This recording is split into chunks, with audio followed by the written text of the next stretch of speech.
inside of you, there is a younger version of you who got lost in translating to adulthood and is seeking in midlife to be retrieved and resurrected. It's so true. And there are bigger things that happen as we grow up, and there are even small little Small, silly things. things that you don't even realize. They become stuck. They become stuck. I think about so many women who have said, oh, if I tell them to draw, oh, I'm not a good artist. Who told you that? Oh, I know this. My art teacher said that.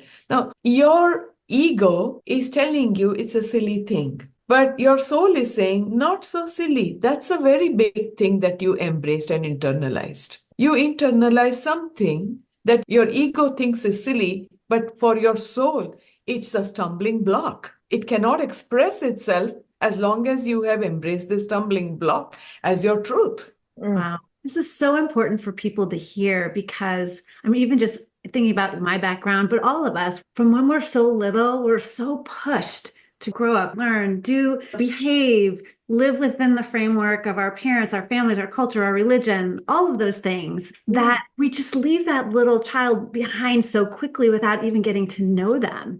And so it's no wonder when we get to be adults and we've done all the things, we're like, wait a minute, who the heck am I really? Because you've been so busy trying to do all of those things. Was there one takeaway that that little girl inside of you, I know it might be hard to choose, but was there one thing that you recall or that she told you that you'd want to share with people who are listening? There's just so many things. You know what she would want me to know, especially since a perfectionist? She wanted me to know that imperfection is divine. That is so good and important. Such a big thought for so many. If we can just embrace that for just a second and think about that and how often we're trying to be just the opposite. And that feels like it was a major theme for you. Yes, because I'm digging and digging, and I'm finding tons of shame over so many perceived imperfections. And I don't blame the adults in our life, but they tell us what they have internalized.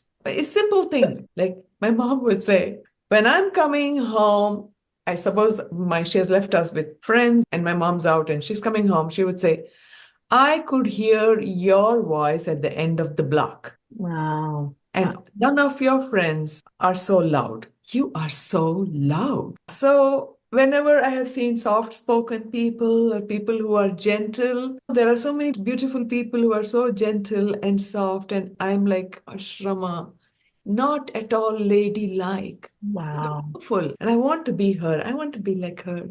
And finally, this time, she was like, the loud people are divine too. So, Yes. You know what I want to also say to you too, because that's important, that lesson that loud people are divine. But how did you start to really hear this inner child and start to really understand what was going on inside that you not like, what was it that, how did you start to do that? And I know that may be different for every person, but it's helpful to understand how you started to hear. I think for me, one of the good things that happened was before all of this chapter started, I was always into self-awareness. So self-awareness was part of my journey before the younger self showed up. So now I became aware, okay, she's asking me to love her just the way she is. And I'm having a tough time doing that. I would see the struggle between I want to love myself just the way I am, but gosh, I have so much judgment about this. So this awareness that there is a resistance, that helped me. And over time, reading and reflecting, I understood, and reading from not only traditional teachings, there's a book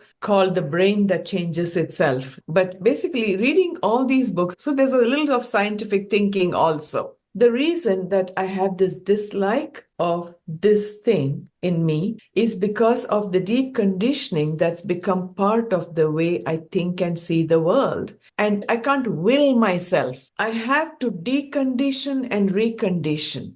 And that brought me in touch with the importance of cultivating love.